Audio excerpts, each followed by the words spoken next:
कांग्रेस अध्यक्ष हरीश रावत ने आज रुड़की में एक प्रेस कॉन्फ्रेंस में भाजपा के खिलाफ बयान देते हुए कहा कि वे धन और सरकारी शक्ति का उपयोग करके इसका लाभ उठा रहे हैं और लोगों के साथ अनुचित व्यवहार कर रहे हैं।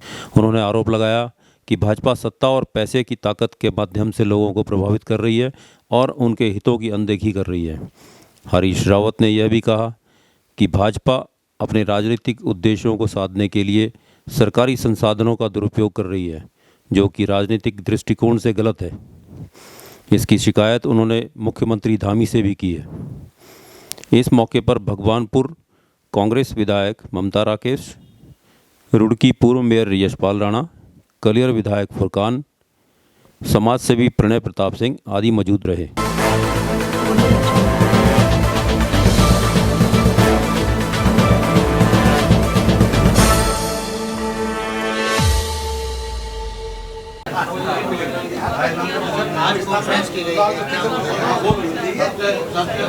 देखिए, मंगलौर उपचुनाव, बद्रीनाथ उपचुनाव,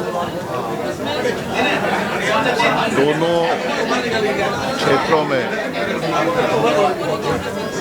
वहाँ की महान जनता ने तय कर लिया है, मन बना लिया है कांग्रेस के पक्ष में मतदान करने का। माहौल कांग्रेस के पक्ष में है और भारतीय जनता पार्टी डरी हुई है, घबराई हुई है माहौल को देखकर। इसीलिए वह सरकारी मशीनरी का उपयोग कर रही है, सत्ता बल का गलत इस्तेमाल कर रही है, धन बल का इस्तेमाल कर रही है और ये इनके प्रकार वो चुनाव को जीतना चाहती है। और हमारा स्पष्ट मत है कि भारतीय जनता पार्टी के जो मंसूबे हैं, भारतीय जनता पार्टी के जो इरादे हैं, वो इरादे उनके पूरे नहीं होंगे। मंगलौर उपचुनाव में धर्म जाति से ऊपर उठकर हर वर्ग के लोग, हर समाज की जनता कांग्रेस को मतदान करने का, कांग्रेस के पक्ष में मतदान करने का मन बना चुकी, वातावरण बन चुका है।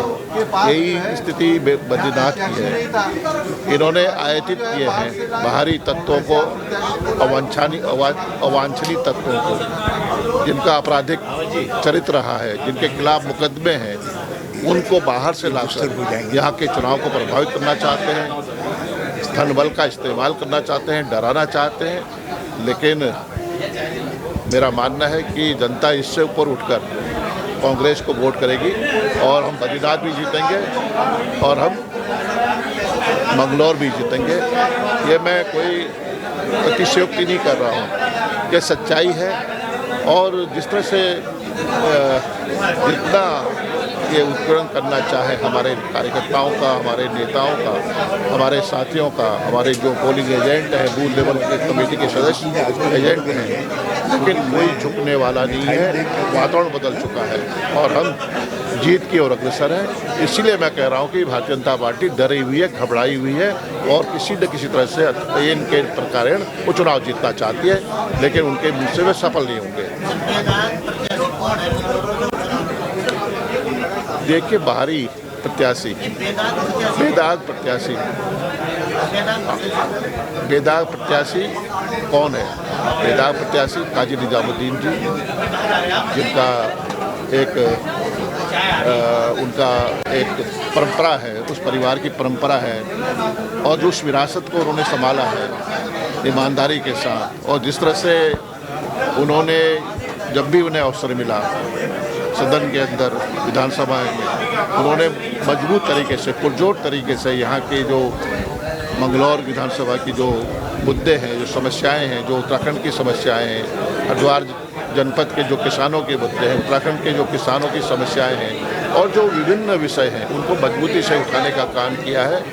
एक अनुभवी और उनको काफ़ी अनुभव भी है सदन को, नियमों को और तथ्यों के साथ, नियमों के साथ, परंपराओं के साथ सदन में हमेशा उन्होंने पुरजोर तरीके से यहाँ की आवाज़ को बल दिया है।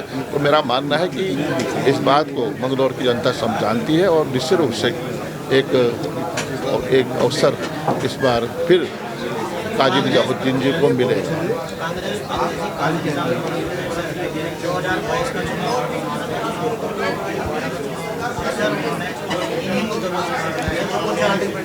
देखिए हम विपक्ष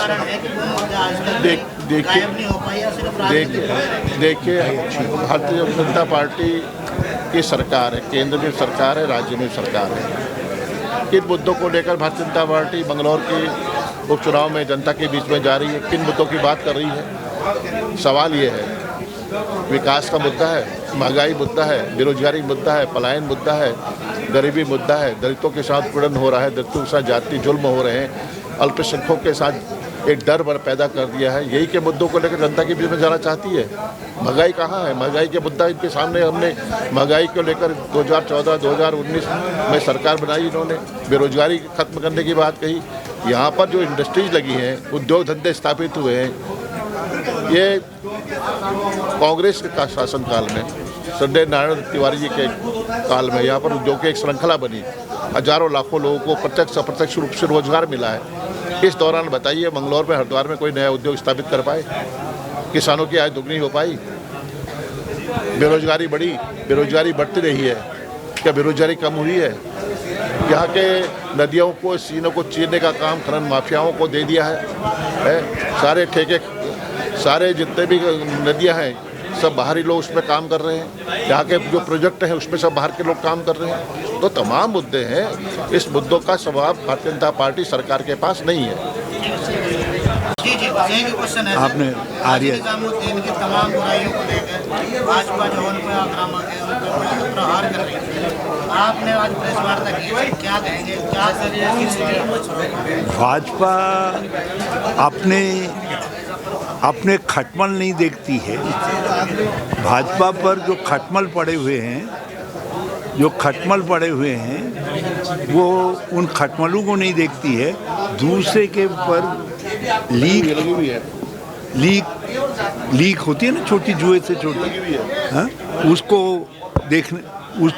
उसको देखने की कोशिश कर रही है। जबकि हकीकत ये है कि श्री काजी निजामुद्दीन एक परंपरागत राजनीतिक व्यक्ति हैं और एक बहुत अच्छे शानदार विधायक रहे हैं और एक बहुत शानदार राजनीतिक विनम्र कार्यकर्ता हैं। भाजपा प्रत्याशी को लेकर क्या कहेंगे? उन्होंने तो सेंटर तक के आदमी लाए। आप खुद जानते हैं, आज सारा मंगलौर, सारा रुड़की, सारा हरिद्वार जानता है कि किस तरीके का वातावरण बनाया जा रहा है। हमको तो इस बात का डर है कि जिस तरीके से जनता के मत का सत्ता के बल पर, गुंडागर्दी के बल पर, पैसे के बल पर अपहरण करने की कोशिश हो रही है, ये राज्य के लिए एक बुरी स्थिति है, राज्य के लिए बुरी शुरुआत है। और इसीलिए मैंने मुख्यमंत्री जी से आग्रह किया कि वो इसको रोकें, प्रशासनिक मशीनरी का दुरुपयोग भी रोकें, और जो उनके पार्टी के लोग की तरफ से जो है धन बल, बाहुबल का इस्तेमाल किया जा रहा है, उसको भी रोकें। सर, एक पार्टिकुलर मुख्यमंत्री राज्य के होने के साथ ही कोई विशेष पार्टी का प्रचार करें भाजपा का, कितना उचित है? कौन? मुख्यमंत्री जी नहीं, वो ठीक है, वो राजनीतिक व्यक्ति भी हैं, अपनी पार्टी का प्रचार करते ही हैं, उसमें हमें कोई आपत्ति नहीं है।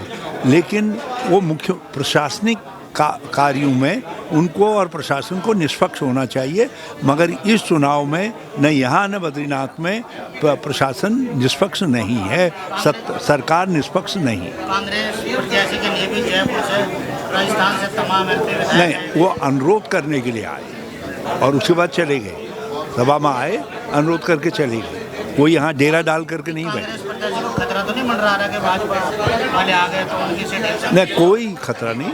लोगों ने मन बना लिया है, मंगलौर में भी, बद्रीनाथ में भी, कि हमको विपक्ष को ताकत देनी है, कांग्रेस को ताकत देनी है।